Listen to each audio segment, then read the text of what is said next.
I understand the fourth quarter guidance was, okay, in line, maybe, okay, let's back that out for a second. But ARPU for Facebook, $11, Tim. What does ARPU stand for? I was about to ask you. That would be average revenue per user. Thank you, Tim. Trade school that, or we could just keep moving. $11.23. Street was looking for $11.05. Better. $9.31 this time a year ago. Margins much better. 40.3%, 20% a year ago. These are great numbers.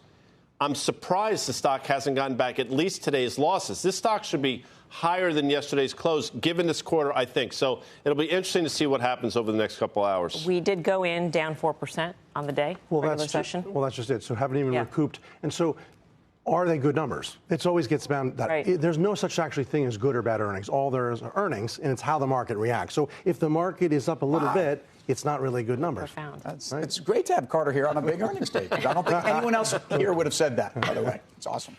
I mean, that's just the issue. Why isn't, if it was good, we should be up? Netflix really went up, right? When it was. True. This is feeble. It's not even recouping today's losses. Feeble? Well, no, I'm not going to. He's not saying feeble. I'm not going to say feeble. I'm going to say, boy, we've combined the year of efficiency with the year of the best growth since 21, 23%, but also the dominance in the ad spend. And look, maybe real material signs of AI growth. I mean, they talked about ad targeting and they talked about dynamics that are very much AI related. And when we started evaluating who was best positioned for AI a few months ago, when we started to go down this road, I think a lot of people felt like it was Microsoft and Facebook. So Reels and Instagram continuing to grow, and obviously their audience and the size of the platform amazingly continues to grow.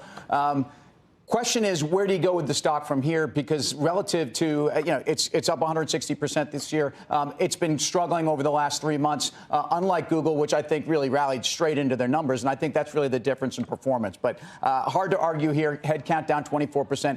The low-hanging fruit on expenses is done, though, and that's the real challenge. Yeah, I agree with that. And that relatively labs business is going to be really important. That was one of the things that I think caused a lot of the concern in late 2021, all this metaverse sort of spending here. So Julia just mentioned they have, total expenses below $100 billion, which is what investors wanted, right? But, R&D is going to continue to be high. And again, if like what we saw last night or what we saw today, if that Google Alphabet can lose $150 billion in market cap because they miss a couple expectations as it relates to their cloud business because uptake of the AI product is not as great as it was at Microsoft that gained, $100 billion in market cap or whatever.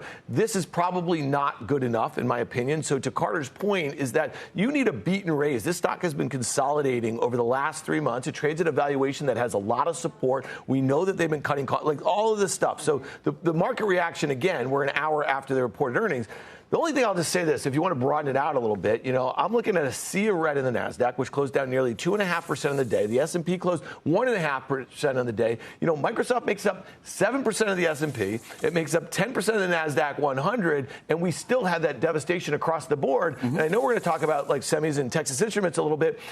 I didn't think there was anything that horrible. I mean, other than I didn't think even Alphabet was that horrible. So why is the Nasdaq down 2.5%? Because I know we're going to talk markets. Yeah. But rates closed at their high. We had a closing high this cycle on the 10-year, 4.95. You have every JGB, bad auction, all the things that are hurting equities, and even the mega cap stocks, which are less long duration stocks than other high tech stocks. So is that why the reaction is feeble, or are the earnings feeble and deserve that commensurate reaction? It's probably a little bit of both. But, at the end of the day, there are a lot of people whose economic livelihoods, their lives depend on getting this one stock right.